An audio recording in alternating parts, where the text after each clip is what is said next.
So guys আবার চলে এলাম একটি ছোট্ট একটি ভিডিও নিয়ে। ছোটো না মানে একটি ব্লগ হয়ে গিয়েছিল, কেননা আমি আমার বাবার সাথে এসেছি, নাইও না আমার বড় আমাকে এনে দিয়ে গেছে সকালবেলা, কারণ আজকে হচ্ছে ওদের বাসাতে বিষ্ণু তুলসী দেওয়া হয়েছিল। আর বর্দি অলরেডি নাইও এসেছিলো, কয়েকদিন আগেও এসেছিলো, ও মানে আবার চলে যাবে।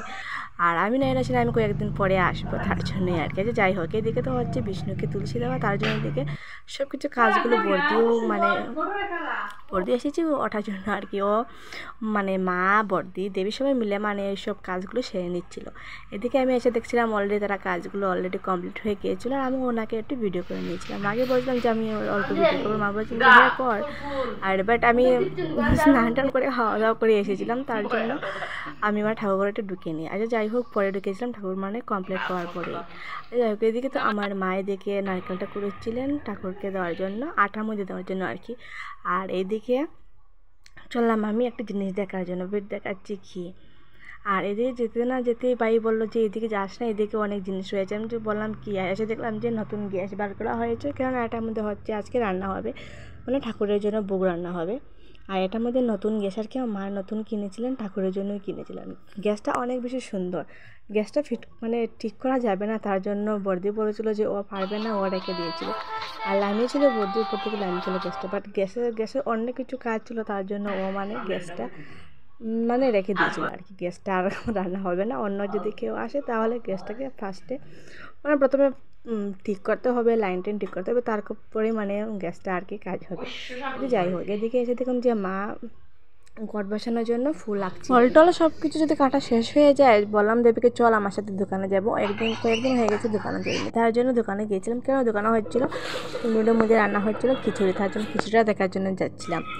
আর এদিকে আমাদের ঘরে তো উনুন নেই, তার জন্য দোকানের মধ্যেই রান্না হয়েছিল। আমাদের ঘরে সব কিছু ফাংশন হলে, যেমন বিশের পূজা মানে বড় বড় কোনো ফাংশন হলে দোকানের মধ্যেই রান্না টান্না হয়, কেননা ঘর তো অনেকে ছোটো, তোমার সবাই দেখেছো, অনেকে কমেন্টও করে বলেছে যে আমাদের ঘরে অনেক ছোটো। হ্যাঁ, আমাদের ঘর অনেক বেশি ছোটো।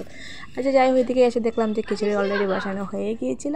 আর এখন ওয়েট করছিলাম ঠাকুরের জন্য, ঠাকুরদা আসবে না, ওয়েট করতে না করতে এসে গেলো বাইরের পর। ভাই বললো যে তোমরা এসে যাও, ঠাকুরদা গোপালকে নিয়ে এসে গিয়েছিলেন, তার জন্য উলুদুনি দেওয়ার জন্য চলে গেলাম বাসাতে।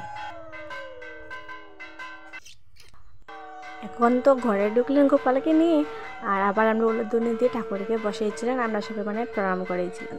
আমাদের তো ঠাকুর যখন মানে আসেন তখন গলাতে বেঁধে, রুমাল দিয়ে বেঁধে তারপর গোপালকে আনতে হয়, কেননা গোপাল হলেন একজন মানে কি বলবো, মানে গোপালকে গলার মধ্যে আনতে হয়, এটাই আমি জানি, ছোটবেলা থেকে সেটাই দেখেছিলাম।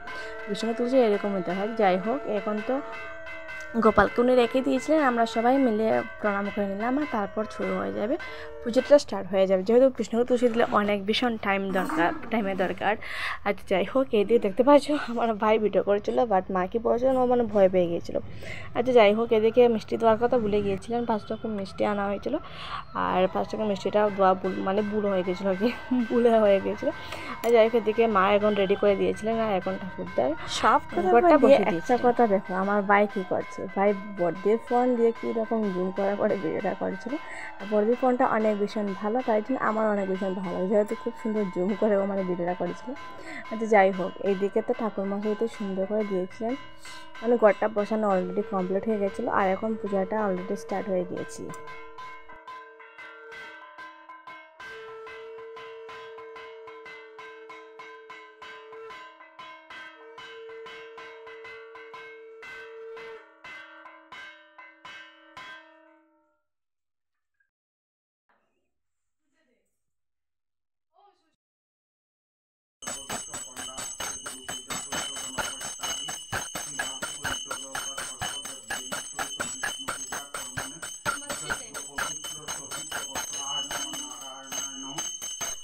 আমি দেবীকে খুঁজেছিলাম, দেখলাম গিয়ে দেবী রান্নাঘরের মধ্যে পায়েসটা তৈরি করেছিল। আর আমি দেখে স্ট্রেঞ্জ, এত ছোটো দেবী ওকে পায়েস রান্না করতে পারবে, তার জন্য মাকে বলেছিলাম। বাট মা বলেছিলেন যে না, আমি ওকে বলে দিয়েছি যে দুধটা একটু ঘোলার জন্য, আমি পরে গিয়ে দেখবো।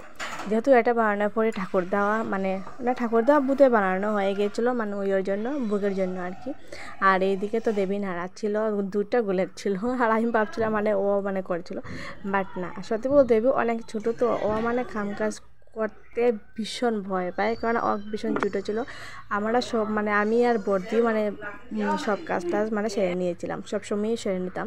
আর যেহেতু আমি আর বর্দি অনেক ভীষণ বড়ো আর দেবী আমাদের থেকে অনেক ভীষণ ছোটো, যাই হোক দেবী যে এতটা কাজ টাজ মানে গড়তে একা একা ও মানে সব কাজ করে সেটাই আমরা ভুল আছে। যাই হোক এদিকে দেবী নিচ্ছিল কিশমিশ। ও মানে খুব কষ্ট হয় একা একা মানে ওর কাজ টাজ করতে, পড়াতে, টিউশন যেতে, টিউশন করাতে অনেক ভীষণ কষ্ট হয় ওর। যাই হোক কী করবে, কিছু তো করার নেই, যেহেতু আমাদের তো বিয়ে হয়ে গিয়েছে, ওকে তো কাজ কাম একটু করতেই হবে, স্বাভাবিক আছে। যাই হোক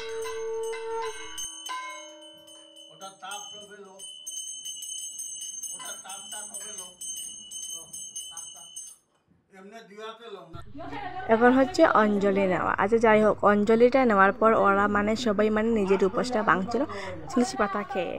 আমি তুলসী পাতা মানে খুব ভীষণ কষ্ট হয় খেতে, তারপরে একটি তুলসী পাতা খেয়ে নিয়েছিলাম।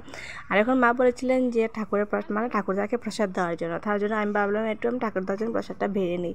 তার জন্য এখন আসলাম ঠাকুরদার জন্য প্রসাদটা ভরার জন্য। আর এদিকে বলছিলাম যে বর্দি তোর ফোনটা দিয়ে আমি অল্পখানি ভিডিও করবো। বাট সত্যি বলো বর্দি ফোনটা এতটা সুন্দর, আমার কী যে বলবো, দেখতেই পাচ্ছ অলরেডি যে বর্দি ফোনটা কত সুন্দর। আর আমার বর্দি ফোনটা খুব ভীষণ ভালো লাগে। যাই হোক এদিকে তো কমপ্লিট হয়ে গেছিলো ঠাকুরদার জন্য প্লেটে সাজানো। তারপর এদিকে আমি কয়েকটি সবজি কাটা রেখেছিলাম, বাট মা বলেছিলেন যে না সর আমি কাটবো, তার জন্য এদিকে মা সবজি কাটিয়ে অল্পখানি সবজিটা আমি বসিয়ে এসেছিলাম, এটা গিয়ে মা ঠিক করবে। যেহেতু আমি অনেকদিন হয়েছিল অত বেশি আমি রান্না করতে ভুলে গিয়েছি প্রায়, তার জন্য এদিকে আমি সবজিটা বসিয়েছিলাম আর মা এসে ঠিক করেছিলেন। আর মার হাতে সত্যি বলবো এত সুন্দর গন্ধ বাড়িয়েছিল, ভাবলাম এখনই খেয়ে নেবো, অনেকদিন পর মা রান্নাটা দেখেছিলাম। আচ্ছা যাই হোক এদিকে তো তরকারিটা মানে কমপ্লিট হয়ে গেছিলো, ওটা মানে মানুষের জন্য না আমাদের জন্যও রান্না হয়েছিল। আর মানে মানুষকে ভোগের প্রসাদ খাওয়ানো হবে, তারপর খিচুড়ি রান্না হয়েছে, যে খিচুড়ি রান্না করা আর পাঁপড় আর ছানা ভাজা। এটা যাই হোক এখন তো আমাদের এটা কমপ্লিট, এখন আমরা খাওয়া দাওয়া করবো, করে না আমি তো সকালবেলা খেয়ে নিয়েছিলাম, মা ওরা মানে কেউ খায়নি। যাই হোক এদিকে এখন ওরার জন্য বাড়া হয়ে গেছিলো, আর ভাই ওরা প্লেটটা নিয়ে রয়ে গেছে মানে রুমে চলে গিয়েছিলো, ওখানে খেলো নিচে বসে খাবে, ওর ভীষণ ঠান্ডা গরম লাগছিলো। যাই হোক খিচুড়িটা খেতে জাস্ট